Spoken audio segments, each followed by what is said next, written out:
haki itatendeka zaidi ya 100%. Kuna watu ambao ni wafanyabiashara hawako kwenye Nyehunge, wako kwenye maeneo mengine. Kama nilivyokueleza kwamba mji wetu wa Nyehunge ni mji wa kibiashara. Kuna watu wanataka kuitumia hii fursa ya kuhamishwa kwenda uwanjani, nao watoke kwenye senta walizonazo ili waje sasa na ule mfumo wa kutafuta watu walio na mamlaka ili kusudi waweze kuwagawia maeneo bila pasipo utaratibu. Kwa hiyo mimi ninavyodhani kwa hilo halitowezekana, isipokuwa wewe kama uko Kanyala, uko Bupandwa, uko wapi, subiri tumalize.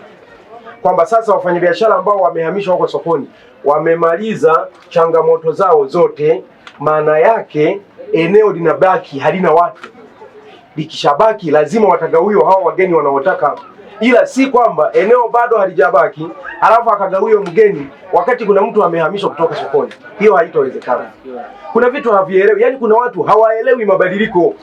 Wao wanadhani tu kwamba lazima wafanye wanavyotaka, ila mimi nawahakikishia wale ambao mawazo yao wanadhani kuna rushwa na wanaendelea, kwa sababu tayari wameshaanza, tutawadhibiti na watadhibitiwa kwa nguvu kubwa sana, na afadhali waache, kwa sababu hatutakubali. Kwa sababu hawa wafanyabiashara, watu wakianza kununua maeneo haitawezekana. Watu tunaachana mapato.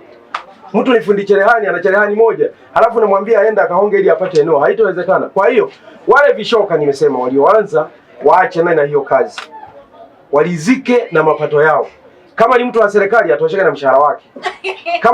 Kama ni kiongozi wa wafanyabiashara alizike na biashara anayoifanya kwenye duka lake, kwa sababu naamini kwamba watakuja waaibike sana, na niko tayari kwa kweli, nitawaaibisha. Na nimesema tangu jana kwamba niko serious, wala sina muda wa kulemba macho. Kwa wale watakaotaka kukwamisha zoezi hili nitawashughulikia, wala sina shida kabisa. Tutashirikiana nao kabisa. Sisi tunataka haki. Sisi ni wafanyabiashara ambao tunataka mji wetu utengenezwe, lakini wakati tunautengeneza kwa haki. Kama mtu leo anaanza kugawa eneo ambalo liko tupu, je, kurudi kwenye vibanda, huyo mtu akiwa yupo hapa ataweza kweli kuhimili kuwagawia watu kwa bure?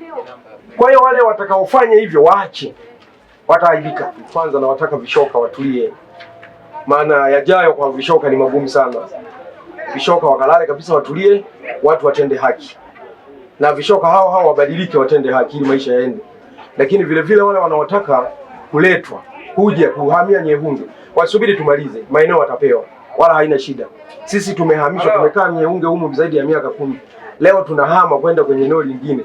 Wewe utoke Kanyala leo tu uje upate eneo, hicho kitu hakiwezekani.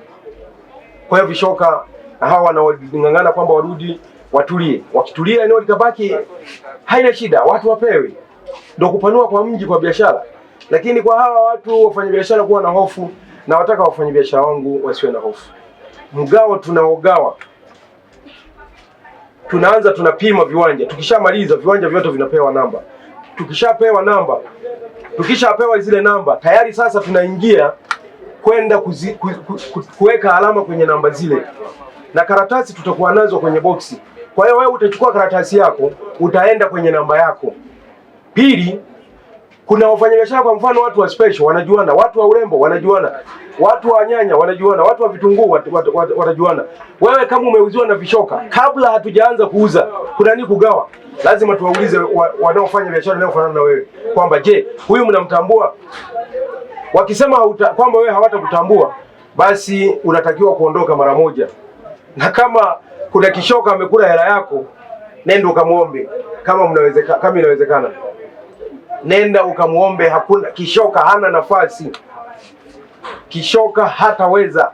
Kwa hiyo tuna utaratibu wetu maalum. Kwa hiyo kwa mtazamo huo nilio usema, sasa kishoka atapita wapi?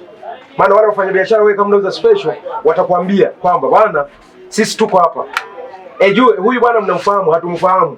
Sasa amekuja kufanya nini? Tunaenda kwenye mabegi, tunaenda kwenye nyanya, tunaenda kwenye samaki. Mimi nadhani mambo yetu yataenda kunyoka.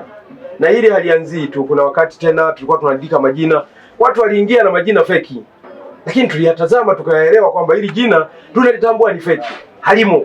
Kwa hiyo wewe tunakuondoa. Okay, shukrani. Asante sana.